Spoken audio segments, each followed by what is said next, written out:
welcome on behalf of Nehru Center, Khadi London, and Gandhi Foundation, Paul Baisley, who is going to deliver a lecture on Indian philosophy and Gandhiji. Concepts of Indian philosophy such as dharma, karma, atma, moksha, renunciation, and meditation are all well known. The concept of Advaita Vedanta was explained by Adi Shankaracharya and Swami Vivekananda. In the modern era, those concepts were and are still practiced by some individuals, such as Gandhiji and some others.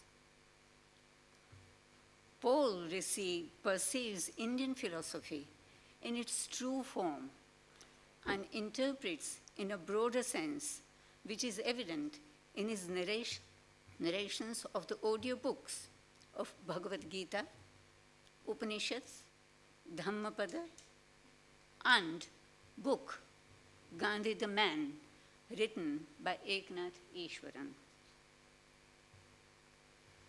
Gandhiji is popularly known as a political leader who helped the people of India to attain freedom from the foreign rule. Truth, non-violence, and satyagraha are the concepts which are commonly associated with Gandhiji. But his spiritual and constructive aspect is not well known as much as his political. Paul's family background, his upbringing, and his own quest for positive identity led him to study Gandhiji's life and work. He has mastered his acting on the stage, television, and films. But his passion also lies in the study of peace and nonviolence, and he is an advocate of peace and nonviolence. Paul's contribution as a member of the International Peace Building and Subcommittee of British Quaker Peace and Social Witness, and a trustee of the Open Edge Transforming Conflict, demonstrates his commitment to put those principles into practice. Gandhiji's motto was this shloka which I'm going to say, and you will realize how it was implemented in his life. The shloka says, Natvaham kamaye rajyam, na swargam, na punarbhavam, kamaye dukkha taptanam, praninam artinashanam. Meaning, I do not wish to rule over a kingdom, nor do I desire to attain a place in the heaven or rebirth. I want to remove pain and suffering from the people. Please allow me to mention one aspect of Paul. His time on the stage with the charkha was only for a few minutes. But he decided to spin for half an hour every day before the rehearsal, because he wanted to feel what it's like to be the poorest of the poor in India, just like Gandhiji did. For him, it was not just an acting as Gandhi. For him, it was also being Gandhi. Paul will highlight some aspects of Indian philosophy and how they were manifested in Gandhiji's life and work. Before I hand over to Paul, I would like to mention that we have Jane Sill from Gandhi Foundation, Joe and Ashna from Khadi London.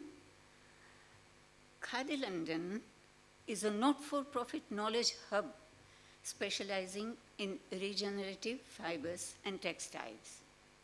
And Gandhi Foundation, their aim is to spread understanding and knowledge of the life and work of Mohandas K. Gandhi and establish its relevance in the modern era. So, Paul, curtain is raised and stage is all yours.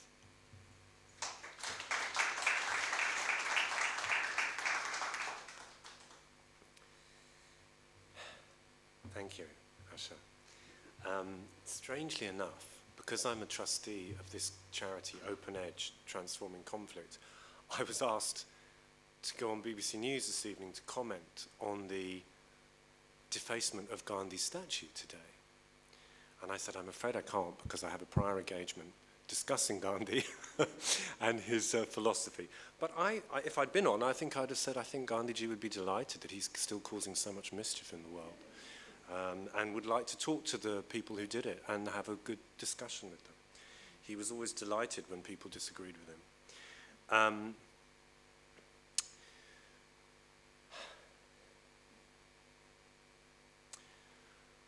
If you need me to change the levels, just let me know. Ahimsa paramo dharma. This is a quote from the Mahabharata. It's central to Hindu philosophy, and I'd argue it's central to spirituality worldwide.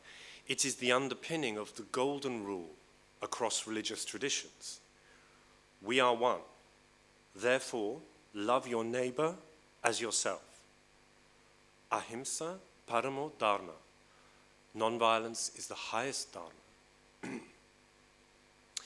I'd like to share with you how Gandhi came to settle on this as a central tenet of Indian philosophy and how he applied it throughout his life. So I'm better tell you a little bit about me and why I'm giving this talk. I'm an actor of Indian heritage. My parents grew up in Chennai and moved to England in the 60s. I was born in London. I've been drawn to Gandhi ever since I was powerfully affected by the Richard Attenborough film when I was 14. Gandhi's message was sitting somewhere deep in me, but it wasn't catalyzed until my 20s when I discovered the meditation teacher called Eknath Easwaran. He was a Hindu, he grew up in Kerala, and he crucially spent time at Gandhi's ashram as a young man. And that experience set the course of his life. Easwaran's grandmother, in an act of spiritual prescience, had insisted that he learn Sanskrit and Pali, which is the language of the Buddha, as a child. And in the second half of his life, he became a spiritual teacher. And he translated the Bhagavad Gita, many of the Upanishads, and the Dhammapada of the Buddha. So I, as a member of the Blue Mountain Center of Meditation, which is his center of meditation, I've had the privilege of narrating the audio versions of those books, classics of Indian spirituality, plus the other book Asha mentioned called Gandhi the Man, which concentrates on Gandhi's spiritual journey from shy child to great soul. So when you read a great text as an audiobook, you're trying to get your small self out of the way and act as a conduit of transmission between the author and the audience. And if you're in any way successful, a part of the text often enters into you at some deep level.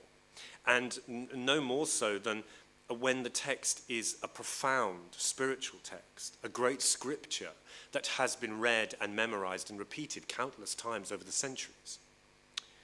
So when I was asked to play Gandhi in the play The Father and the Assassin by Anupama Chandrasekhar at the National Theatre in 2021, I felt that in some way I'd been preparing for the role for years by absorbing the books about him and, crucially, the texts that inspired him to action. For like Martin Luther King, Desmond Tutu, the Dalai Lama, Gandhi is driven and powered by spirit, not philosophy in the intellectual, secular Western sense. The reason the British could never fully get to grips with Gandhi is because they did not understand or appreciate this fact.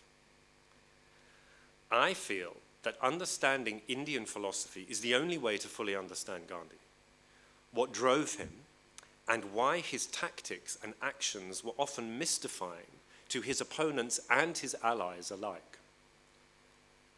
So, I'm someone who's carefully studied Gandhi's life and ideas through the lens of Indian philosophy.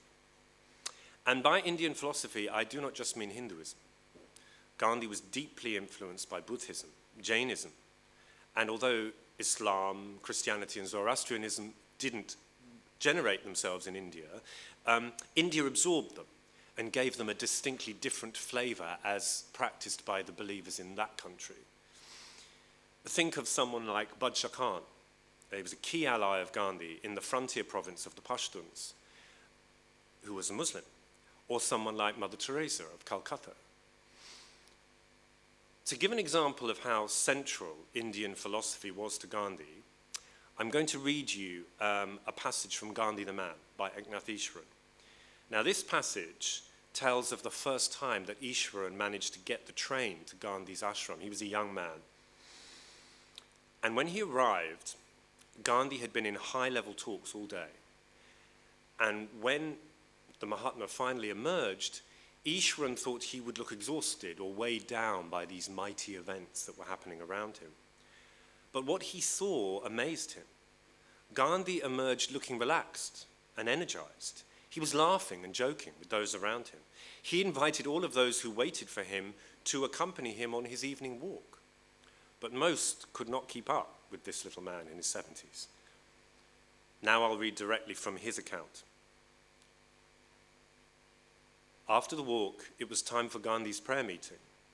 By this time it was dark, and hurricane lanterns had been lit all around.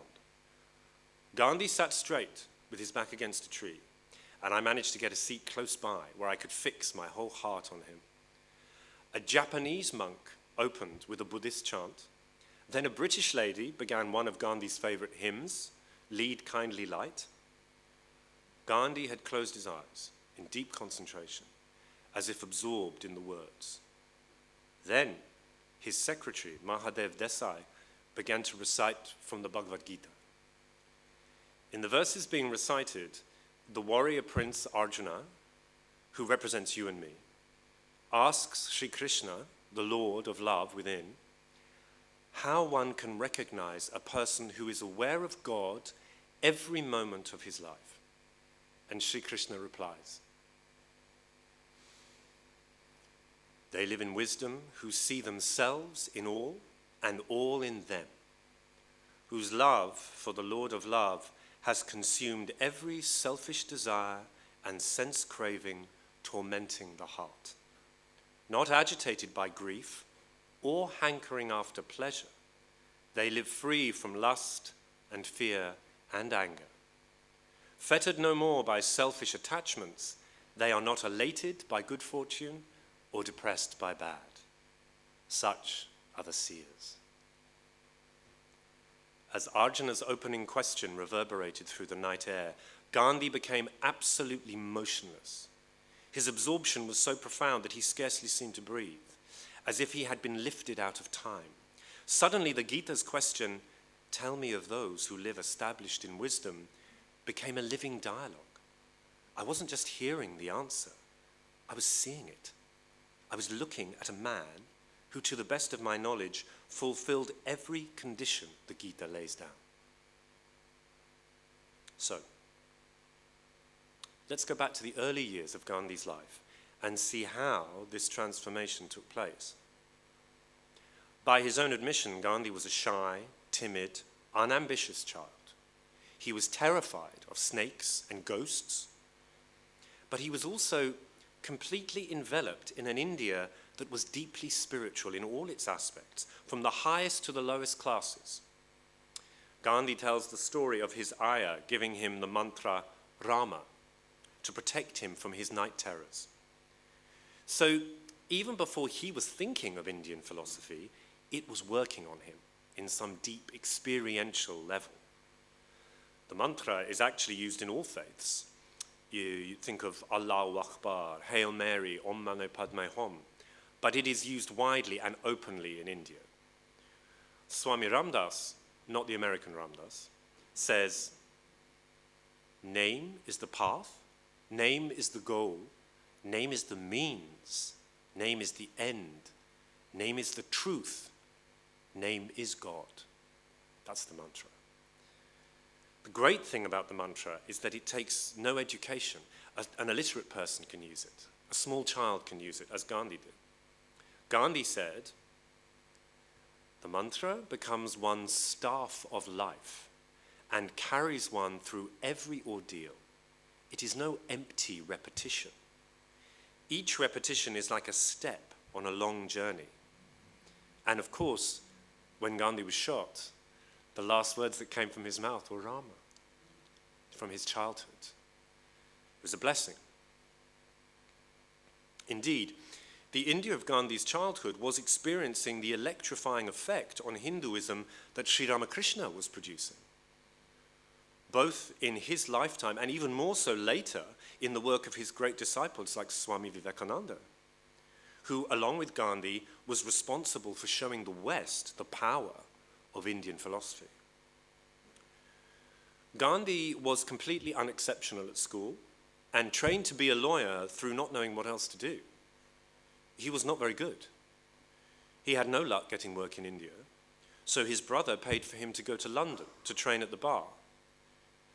In London, he was utterly miserable. He, like many Indians at the time, thought that the only way to progress was to emulate the English who ruled their country.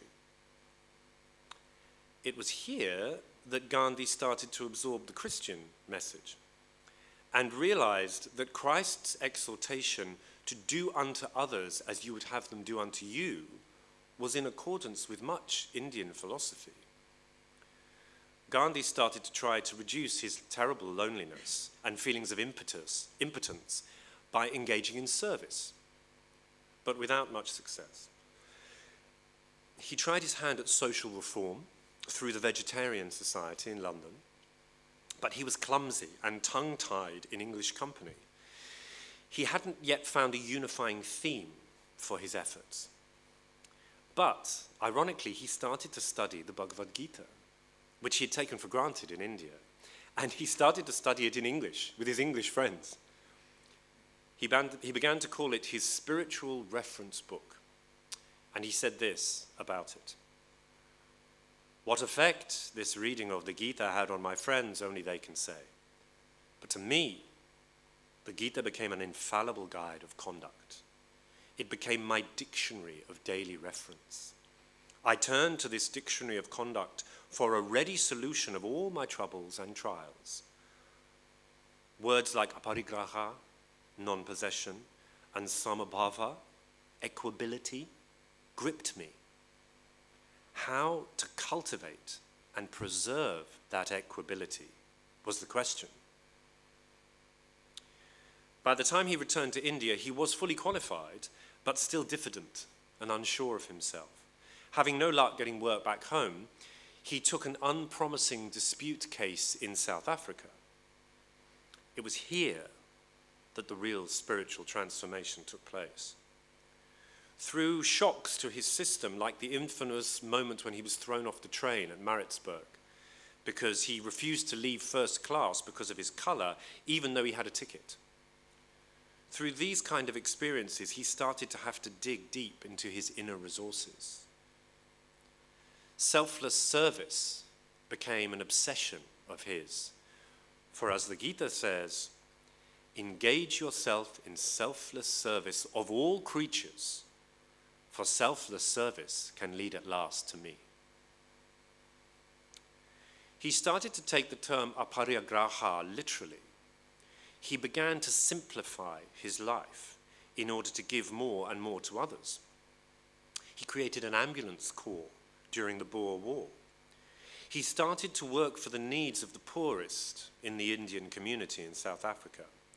And as he simplified his desires, so his spiritual progress accelerated. It was in South Africa that he started to experiment with ahimsa and non-violent action. Maybe now is a good time to explore exactly what ahimsa is. It literally translates as non-violence. Himsa is violence, and ahimsa is non-violence. But in Sanskrit, there is no negative connotation, as in English. It's much more like the English words flawless or priceless.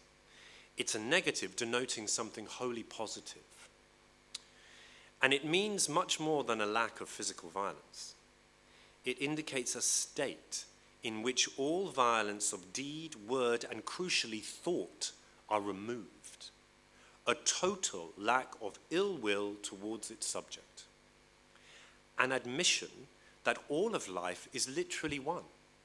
So any harmful deed or thought I project outwards to another is actually also directed to me. Thich Nhat Hanh, the great Buddhist monk, calls it the truth of interbeing. I would suggest that the dominant Western view of the world is that we live in a world of separation, where more for you is potentially less for me, and vice versa. We are in a war of all against all, and so fighting is inevitable and often necessary. Gandhi was the first modern proponent in the political sense to dwell in a world of interbeing, where what benefits you has to benefit me in the long run, and what harms you has to harm me and everyone else. The Chandogya Upanishad says, as bees suck nectar from many a flower and make their honey one, so that no drop can say, I am from this flower or that, so all creatures, though one, know not they are that one. So, in this light, Jesus' command that we talked of earlier, to do unto others as you would have them do to you, from a karmic perspective, could be expressed, as you do unto others, so you will do to yourself. This then leads us to action. So the Gita says, the one I love who is incapable of ill will and returns love for hatred, who serves both friend and foe with equal love. Gandhi realized that ahimsa works for all. Wrong situations wrong both sides. The Europeans and Indians alike were degraded by racial prejudice. So opposing them was an act of service to the oppressed and to the oppressor. I'm paraphrasing the Prophet Muhammad, but I remember reading in one of the hadith, a follower asks the Prophet if he should love and serve everyone, and the Prophet answers yes. But what if that person is oppressing me? The Prophet says, then you must serve him by opposing him. Opposition that is in the spirit of love and service can be just as firm as that done in a lust for revenge. To quote Gandhi, the non-violence of my conception is a more active and a more real fighting than retaliation, whose very nature is to increase wickedness.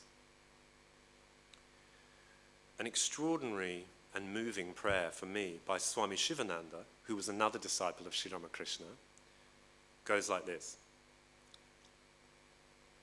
If anyone speak ill of you, praise him always. If anyone injures you, serve him nicely. If anyone persecutes you, help him in all possible ways. Then you will gain immense strength. You will overcome anger and pride. You will attain peace, poise, and serenity. You will become divine. Now, from the Western perspective, this is complete fantasy. Because it dwells in a materialist perspective, not a spiritual one. Now, I think at root, Western culture, since the period of the ironically named Enlightenment, has become totally absorbed in what Indian philosophy calls the veil of Maya. The term is often explained as the illusion of physical reality, under which is hidden the spiritual world of the eternal. In fact, the root Sanskrit word, Maya, is that which can be measured. And that's interesting, I think, because in fact, Western culture only values what can be measured. In fact, it doesn't believe anything else exists. And that is why it is continually baffled by figures like Gandhi and Martin Luther King and the Dalai Lama. So, with this central truth, Gandhi developed the idea of satyagraha. Satyagraha literally means clinging to truth, but it has also been translated as soul force. He realized that he had found a way to oppose unjust situations and oppression and violence by clinging to the truth of ahimsa. He was helped along the way in those early days by the example of his extraordinary wife, Kasturbai. This is a quote from Gandhi. "I learned the lesson of non-violence from my wife when I tried to bend her to my will. Her determined resistance to my will, on the one hand, and her quiet submission to the suffering my stupidity involved, on the other, ultimately made me ashamed of myself and cured me of my stupidity." Kasturbai showed much patience and often humor in dealing with her husband's experiments. She was once asked about Gandhi's vow of brahmacharya, or sexual abstinence, and she replied, "Yes, my husband liked the vow so much he made it 3 times. So, with Satyagraha and Kasturbai by his side, he started to implement a program of civil disobedience in South Africa, but of a very particular and novel kind. One of the